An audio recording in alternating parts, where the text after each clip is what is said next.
Hi everybody, my name is Danielle Nicole and welcome to Monetary Makeup. Welcome to Throwback Thursday, where we test out a not so new makeup or beauty product. And today is none other than Pat McGrath Subliminal. Now if you love cool tone palettes and cool tones in general, then this video is definitely for you. So while I test out this Pat McGrath Subliminal palette for the very first time, the topic of the day is going to be, can whole life insurance really be used as a retirement income? So if you're excited to get started and enjoy the video while you're watching, don't forget to give it a big thumbs up, and let's get started right now. So I'm going to zoom you all in a little bit closer in just a second here. So I do just have to mention, this palette has been on my wish list for years. Cool tones are such a rarity, and when you actually have a fair to light cool undertone, it can make finding cool tone makeup a little bit difficult.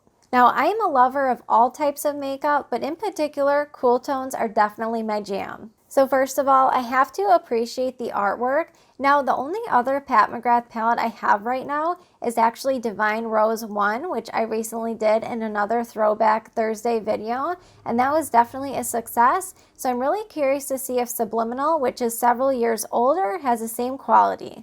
So this is her standard glossy black packaging.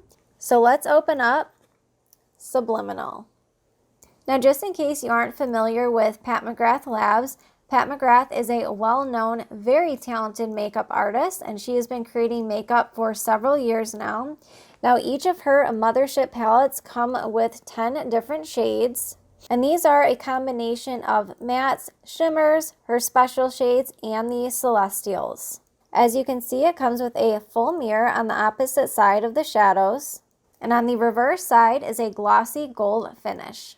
Now I am going to be testing out as many different shades as I can in today's look, but there's definitely a couple shades in particular that have caught my attention. And the first is this beautiful royal blue, and then these two shimmer shades are gorgeous. This one definitely has that pinky blue iridescence to it, but this shade right here, it almost looks like a multi or duochrome. It definitely has a flip to it. It goes from almost like a maroon pink to a blue. I mean, talk about the most beautiful cool tone work of art. This is it. So to get started, I'm going to apply this shade right here in the crease, and then this matte right next to it to deepen it up. So I don't know if this shade will actually show up.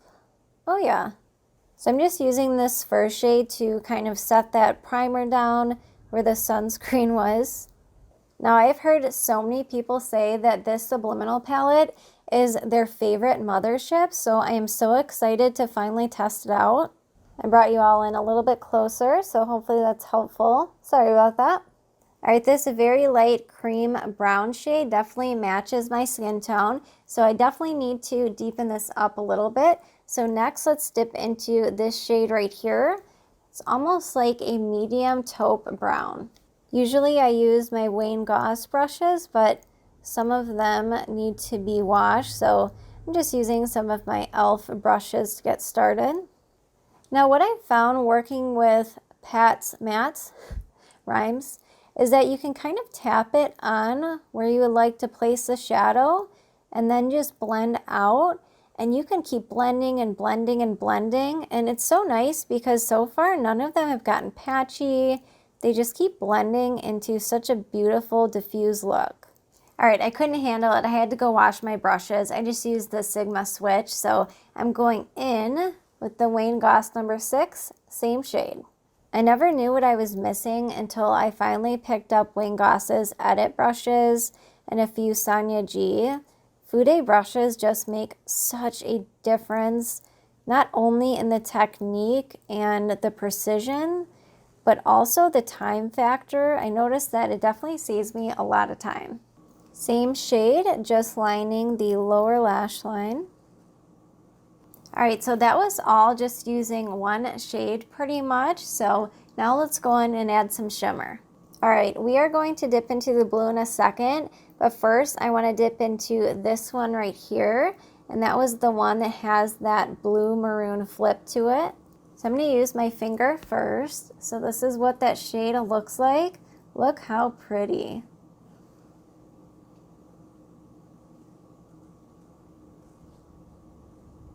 This shade is gorgeous. It just has the most beautiful iridescence to it. The way this catches the light and flips from maroon to blue, oh my gosh. All right, I want to try to line the upper lash line with this blue right here. I don't know if this is going to show up or not on the lash line, so I just want to try it out and see. All right, now I'm mixing the blue with the black just to get the outer lash line to really pop. So I want to add just a little bit more to the crease. So I'm going to dip into this shimmer shade right here. No one said you can't use shimmer on the lid or in the crease. All right, I have to dip into the royal blue for the lower lash line. This is actually a much deeper blue than I was expecting. All right, now that I know this blue is much deeper than it looks in the pan, I really just want to plop it on the outer corner, so why not? Let's try it out.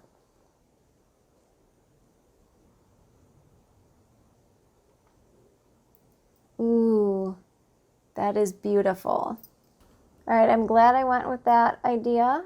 All right, so I will show you guys up close in a second, but that blue is stunning. All right, I don't know what you guys are thinking, but so far, I'm loving all of these beautiful cool tone beauties. All right, next I'm going to pop the Celestial shade right in the center of the lid. Oh yeah, that just brought that duochrome shade to life. Wow. All you need is a tiny bit of those. I mean, I barely picked up any on my finger. They're just super shiny. So I'm just going to add a little bit to each side. All right, next I think I want to add a pop of gold to the lower lash line.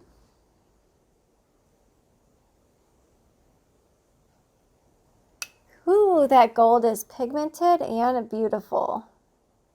This is the most unique gold shade I have ever seen because sometimes they can lean a little bit dark or orange, if you know what I'm saying. And this one just looks, I don't know, beautiful. I have no words. All right, so this Celestial shade is absolutely stunning. It's almost like it adds a hint of shimmer and it just glistens when you turn in the light. So for the inner highlight, I think I want to mix this nude shimmer right here, and I might add a little bit of the gold or this to it, but let me see how this does on its own first. I'm not sure if this is going to stand out enough for this look, but all right, so the Skin Show Nude shade, I just tried to pop that in the inner corner and it just wasn't wowing me enough with the gold and everything else I have going on. So I'm going to try to use the Celestial shade. I believe that's what this one is right here. All right, yeah, I think that made it pop a little bit more, but let me know what you guys think. All right, next let's see how the Skin Show Nude does as a highlighter on the skin. So I just picked up the tiniest little bit amount since I know these can be much more pigmented as a highlighter.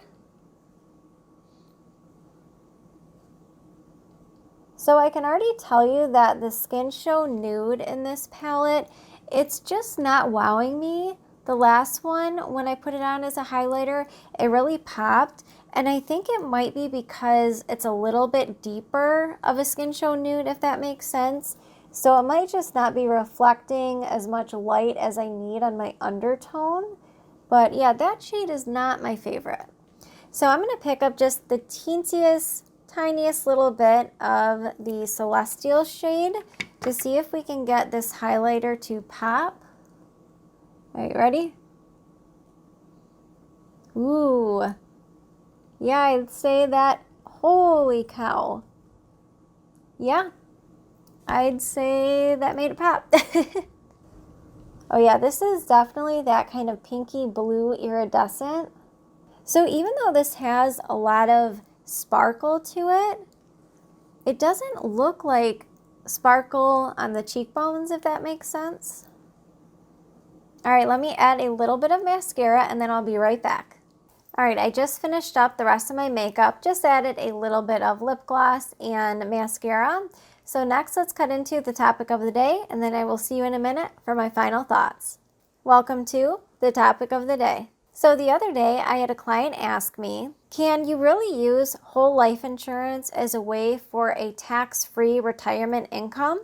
And believe it or not, the answer is yes, in certain circumstances. So when most folks think about or discuss life insurance, usually what they are referring to are final expenses to leave for their loved ones. While of course this is one of the main purposes of life insurance, whole life insurance can have a few different solutions. So just for an example, if you were to pick up a whole life insurance that builds cash value, as whole life insurance policies do, and put a certain amount of money towards the premium for X amount of years, then you could in fact draw the cash value at retirement age tax-free. However, in the tax, insurance, and financial industry, there are typically exceptions and a lot of nuances. So if you were curious or interested in picking up a whole life policy in order to have a tax-free retirement income, then I highly recommend reaching out to your insurance agent, financial advisor, and or tax advisor. Just because everyone's situation is different, and this may not be the best solution for everyone. So that is my quick topic of the day. Next, let's cut into my final thoughts. So before I get into my final thoughts, I just wanted to show you how the makeup look turned out now that I have mascara and just a little bit of lip gloss on. So this is what the eyes are looking like. I love the gold here and then this iridescent shade on top. And then putting that blue right in the outer corner. I just love these shades. And then as far as the highlighter goes, I think once I added that iridescent blue shift to it, I think it looks a lot more punchy. But these are definitely not my favorite shades for highlighter, but it is pretty. Alright, Miss Subliminal, what do we think about her? So keep in mind, I only have 2 Mothership palettes now for my collection. However, out of Divine Rose 1 and Subliminal, I have to say, Subliminal is definitely my favorite. Now, don't get me wrong, Divine Rose 1 is a stunning palette. I know it's more of a neutral palette, but to me, those are very wearable shades, so I really enjoy that palette. However, Cool Tones just absolutely have my heart. The one thing that's exciting about this palette is it's not just your traditional taupey brown shades, which yes, I absolutely love, but you have this bright blue right here, the duochrome or multi-chrome shade, you have the celestial shade, so there are just so many different options that you can create with this palette. So if you love cool tones like me and you were curious after all of these years if Subliminal is still worth it, then my final thoughts would be yes, it absolutely is. Well, I do hope you enjoyed today's Throwback Thursday. If you did enjoy the video, please don't forget to give it a big thumbs up. Just want to thank you guys so much for spending your time with me, and I look forward to seeing you in my next video. Bye guys!